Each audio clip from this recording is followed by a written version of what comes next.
Hi, everyone, and welcome to the Baltimore Community Mediation Center's Peacemaker series, where we interview peacemakers who are doing amazing work in our community. I'm Atul Garg, an AmeriCorps member at the Baltimore Community Mediation Center, where I serve as a prisoner reentry mediator and youth police dialogue facilitator.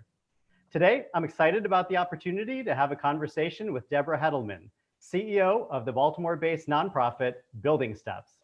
Welcome, Debra, and congratulations on recently celebrating Building Steps' 20th anniversary. Thank you very much. It was quite a big deal, 20 years in Baltimore. So even though Building Steps has been around for 20 years, I'm sure there are still some people who are hearing about it for the first time. Can you tell us more about Building Steps' mission and what programs it offers? I'd be happy to, because the more people who know, the better. So Building Steps, as you said, we just started our 21st cohort of students. Great. The mission is to equip our city's brightest students with the tools to propel them to college and career success. Now that is a mouthful, Atul. What that really means is our goal is to get every eligible student in Baltimore City public schools into college and out of college with a degree in hand. Great, great. And so what, when you talk about your mission and the students that you serve, what sort of programs are we talking about? So if I'm in high school and I'm thinking, gee, what does Building Steps do? What are the next few years of my life in high school and college going to look like? What are some of the services you offer? Oh, I'm going to say, come with us, young man, because so Baltimore City, unfortunately, we have a very, very low college graduation rate for our high school students. Right now, it's hovering about 8%. And at Building Steps, the college graduation rate is about 80%. So that's one way that we get the kids involved is to show them the difference in numbers. But we're very specific. We work with kids who attend our city's more challenged high schools. So we are 15 Baltimore City high schools. And we work with kids who have a GPA of 3.0 or above. And you might go, well, that's of course, that's a no-brainer. All those kids are going to go to college. But in fact, they don't go to college because almost 90% of our students are the first in their family to go to college. Great. So if you're the first to go, you may not even know as a threshold issue that you should go or why you should go or how are you going to get there. So we work with about 200 high school students total every year, but 100 of them are high school juniors, and then they progress to be high school seniors. And then we launch them off to college. And when we launch them off to college, we stick with them. So we make sure that as soon as they hit a little speed hump, whether that speed hump is a fight with their roommate, or they didn't get the class that they need, or they lost some funding, whatever it is that happened, we make sure that we can be there to take care of it. So here's the way it works really quickly. When they're juniors, they spend a year. Once a month, they go with us and they go to some place that relies on science and technology. And they're in a place where they can go, I had no idea that people did this for a living, and it's all STEM oriented. As soon as that is over, they get placed in a paid summer internship where they can see coding might sound really cool and you might really like 3D modeling. And then you get there and you're like, after I've worked for 5 weeks, this isn't what I thought it was, but I still like engineering or I still like IT. But they can refine their interest a little bit over the summer. In senior year, everything is about college. How do we get in? How do we choose a school? What do schools look like? We might really like Towson University, but if you want to be an engineer, that might not be the best place for you. But if you want to be a teacher, it's a fantastic place for you. So we talk about that. And we spend senior year getting into college. So we make sure that all the kids have their applications done, their financial aid done. And in May, they push the button and they say, yes, this is where I'm going to school. And we help them do that. And then that's 3 out of our 5 components. Then the 4th is we help them all through college, through College Connect, make sure that they're connected with the resources that they need to graduate. And then they graduate and we stick with them whether they like it or not, because there really is a transition between college and your career. Like, how do you get that first job, and what does your resume look like, and how do you write that thank you note or that lead to get an interview? So that's what we do in a nutshell, 5 components. Okay, and that's a really comprehensive program. It's not like you just kind of send them off to college. It's like you're there with them through college and even beyond graduation, correct? Yes, because if we just sent them off to college, I think we would be doing them such a disservice, because unfortunately, the chances of a first-generation student graduating across the country, the average is 11%. Okay. Oh, wow. Right. So it's not that they can't get in. It's that it doesn't take much to derail a young person. I don't care who you are. It doesn't take much to derail a young person. Mm-hmm. So if you get derailed in your first or second year, or even worse, your third year of college, think of the debt that you may have incurred. And then you're left with all kinds of problems, including the emotional of, I can't believe I didn't finish. Yeah. So we stick with them through the whole thing. And we actually started a few years ago, we started something called the Young Professional Council, because we have so many kids, they're not kids anymore, they're young adults who have graduated, and they are young professionals now. And they always need, just like you and I, we need networking opportunities. So we now have a Young Professional Council where we hold 4 events a year specifically for them. Great. I mean, I'm curious. I mean, that's an amazing graduation rate, 80% for college when it's only 8% for Baltimore City. I'm curious, do any of these students go on to graduate school as well? A third. One-third of our students go on to graduate school. Amazing. It is, but it also, it goes to show you, I wish I could say to you, oh, what we do is so high level and it's rocket science and nobody can do it, but it's not, that's not the case. But what it does show you is that with appropriate supports, a high achieving student in Baltimore City, regardless of what school you go to, can be academically and professionally successful. They just need the supports to get there. And I'm not talking about money supports. I'm talking about, who do I call when I can't figure out my financial aid? You know, how do I advocate for myself? How do I talk to a teacher about the circumstances of that late paper? Yeah, it sounds like they already have the intelligence to kind of get to wherever they want to go. You guys just step in and you kind of say, hey, this is a possibility. Like, look at these STEM careers. And then, hey, we're going to give you the tools to actually get you through the rest of high school, through the rest of college, and if they want to, even through grad school. Correct. Great. And then eventually we'll launch you, but probably not, because as we celebrated our 20th, I reconnected. I already knew where our first year students were, but had conversations with all of them. And it's miraculous to see when you met a kid when they were 16 and now they're 36 years old. Yeah. Oh my gosh. I know, crazy. We won't say what that says about me, but kind of crazy. Well, we won't talk about that. But you think about the long-term effect of that. So those students that have graduated and they're now making a living, we have kids that have started nonprofits. They're not kids, sorry, young adults. They have started their nonprofits while they're working. They volunteer on the side. I went and I took books down to the Book Nook one day with my hair in a ponytail and my sweatpants. And one of my students, an alum, was there collecting books, because that's where her passion is, and that's where she volunteers her time. Like, how great is that? We have students who have, they're holding elected office. I mean, if you want to make a difference in the world, really, what better way to do it than through politics and through policy change? So they're making a huge difference in our community, and they're coming back to their community as role models. Baltimore is a short umbilical kind of town. We all come back. So is that what you were talking about? I know you've mentioned that the nature of Peacemaker work is circular and creates ripple effects within our community. Is that kind of what you're talking about in terms of these students are, after their educations, are coming back to our community and doing all sorts of things that serving as role models for other students? Exactly. And like you and I talked about, here's, to me, one of the greatest ripple effects, besides the kids where I returned the books and she was volunteering. When I was meeting with our first year students, one of our first year students who was an engineer, highly successful, but didn't find it satisfying or professionally fulfilling. She is a volunteer with the Baltimore Community Mediation Center. And she is the one that introduced me to the organization. And she was so passionate about it that I went to learn more about it.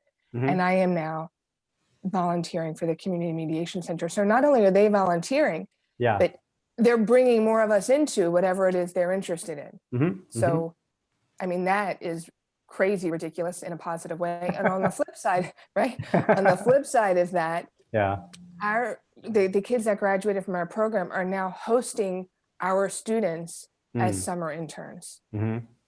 Or connecting with them professionally. Or we just did a program with our high school juniors. We did a whole workshop, remotely, of course. We had 3 different panels: IT, healthcare, and entrepreneurship and business. And on 2 of the 3 panels, our graduates were the professionals, were one of the professionals on the panel. So they're giving back to building steps. great. That's wonderful. So you joined Building Steps, I think, in the year 2000 when it started. So I apologize for dating you a little bit here, but you know, we're friends. It's 20 years later and you're still here, which I think is pretty remarkable. So for those who might want to follow in your footsteps, can you share kind of how you were called to this type of work? And more importantly, like how were you called to Building Steps? It's really interesting. When I started this, I had little kids that are now big kids, and I was working in a completely different industry. I was working in real estate development. Oh, wow. Okay. And I decided at that time I wanted to do something, and I love real estate, and not to debunk anyone who's in it, but I decided at that time I wanted to do something more meaningful. Yeah. And this opportunity presented itself. And the irony is, I knew nothing about education, but I knew how to run a small business. So the chairman of the board gave me the opportunity and said, okay, let's not run it as your traditional nonprofit. Let's run it as a small business.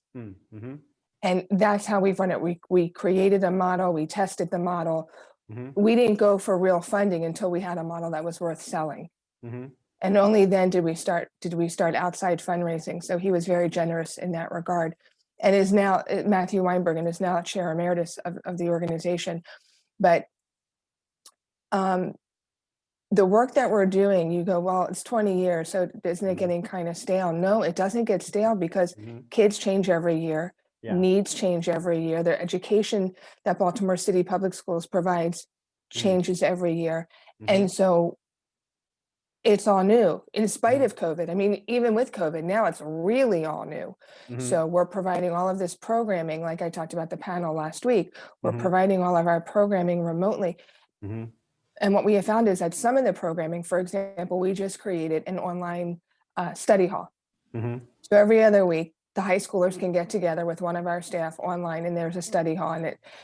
And they're showing up. It's not mandatory. You don't get extra points for coming. There's no candy. You're sitting in front of your, right? Kind of like you and I are doing right now. And they're coming. And so that will stick. Even when we go in person, which hopefully will be sooner rather than later, there are some things that we've learned and we have initiated that will stick beyond COVID. Yeah, absolutely. You mentioned COVID. And so I have a question about that. And I mean, as you know, Peacemaker work can be really challenging at times, especially right now. So what sort of self-care practices have you found helpful for yourself and for the students that have helped you get through this past year? Oh, our poor students. Let's talk about them first, because they're far more important. I don't know how they're holding it together. I really don't. They show up. We meet with them on Wednesday mornings. Wednesday mornings is when they don't have scheduled school time. Because there's so much pressure with school that we don't want to add to that pressure. So we meet with them when they're not in school. And more students, I think, not just Building Steps, across the city, if you're old enough to work, you're probably working more. And if you didn't work before, you're working now. So I think that is a real challenge for our students. And that keeps me up at night. For my staff and for me, I think everyone is exercising a whole lot more, and everyone's walking in their neighborhood a whole lot more, and whatever online challenges, like one of our alum, he does online challenges, physical challenges. He's a physical therapist. And so some of our staff are doing that, and we meet regularly this afternoon, as a matter of fact, and we don't talk about work. Great. It's just let me see how everybody is doing. And in times of non-COVID, you could say, I just want to take their temperature, but now that you can't really say that anymore. So it sounds like you're making it through. The students are making it through. You guys have kind of adapted to what's going on, and things seem to be going pretty well. We're very lucky that not all of my colleagues, depending on the kind of programming you deliver, not all programming is deliverable remotely. For example, if you're teaching a little kid how to read, way more difficult to teach a little kid how to read in this environment than it is to share with an 11th or 12th grader what does the applied physics lab look like, and what are the opportunities there for you, or let's do a bioluminescence activity with the aquarium, with SciTech, we can do that online. They're old enough that they can focus on it. So we're very fortunate we can continue with programming, and I feel that every day. And I worry about lost learning for the kids. So we're doing everything we can to stem lost learning for the students. So, and the interesting thing is, there's, like I mentioned, the Applied Physics Lab, they're located in Virginia, and under normal circumstances, we could not go there. It's just too far for us to take the kids. We don't travel with the kids more than about 30, 35 minutes. Okay.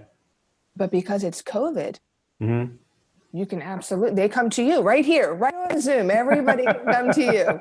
So we have volunteers. And then what's fascinating is, through our website, people can, here's my short plug. If you're interested in volunteering, there's a place on our website that learn more information, and you click the button and we'll take care of you. But we have a record number. We've just assigned a staff person to volunteer coordination because we have so many volunteers during COVID, and which is fantastic. And many of them are from outside of Maryland. They might have a connection to Baltimore. They used to live here, their parents live here, whatever it is. And they Googled STEM education Baltimore, and thank goodness they came up with Building Steps.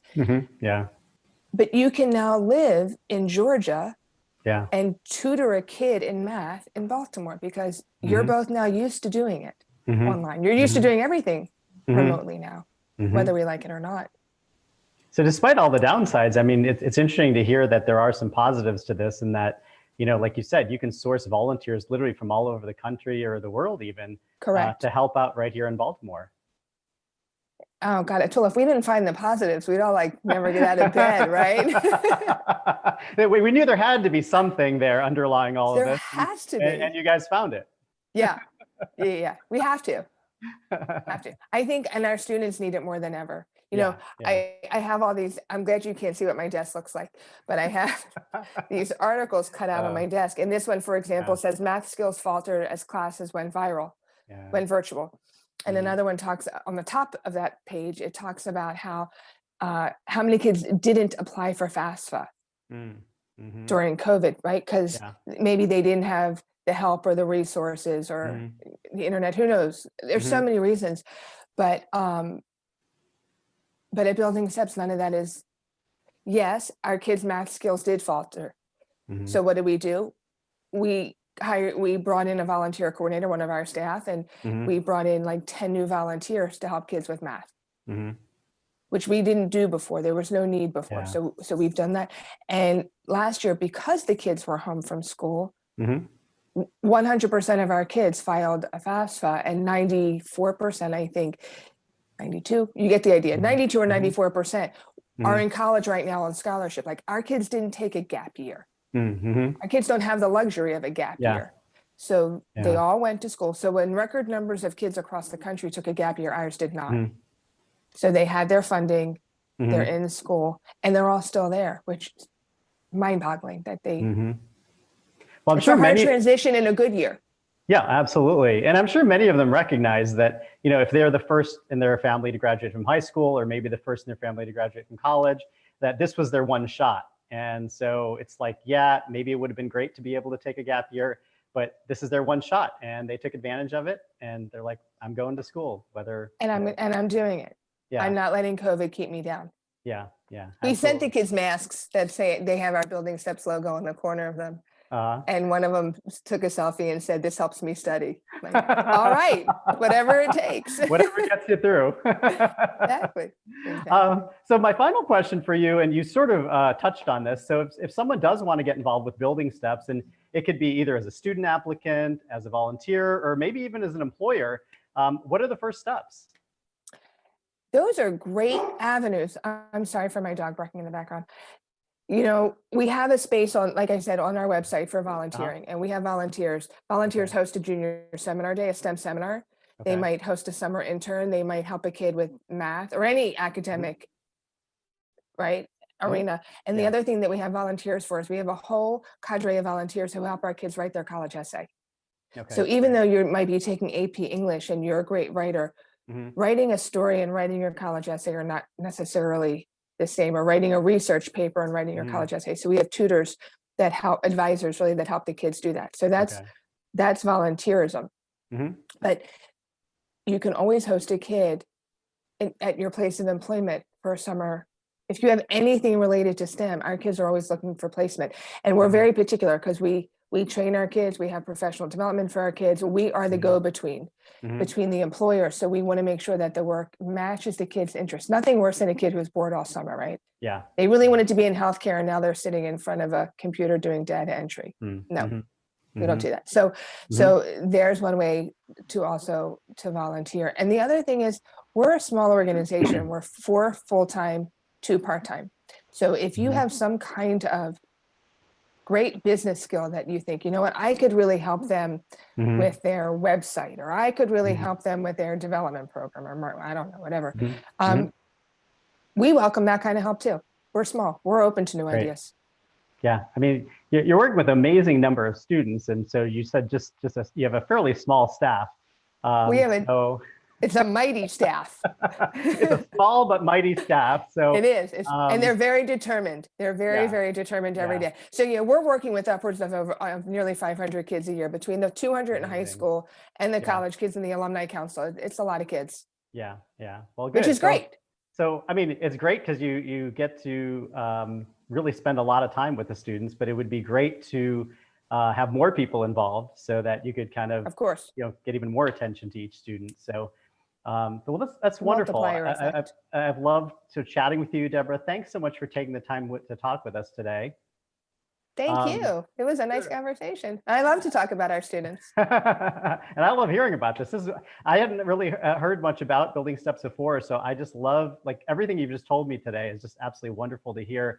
I hope a lot of people will kind of come to the table, whether they're volunteers or as employers, and maybe more student applicants will learn about this program. So anyways, once again, if you'd like to learn more about Building Steps, you can find them online at buildingsteps.org. And if you'd like to learn more about the Baltimore Community Mediation Center, which offers voluntary, confidential, and non-judgmental mediation services at no cost, you can find us at communitymediation.org.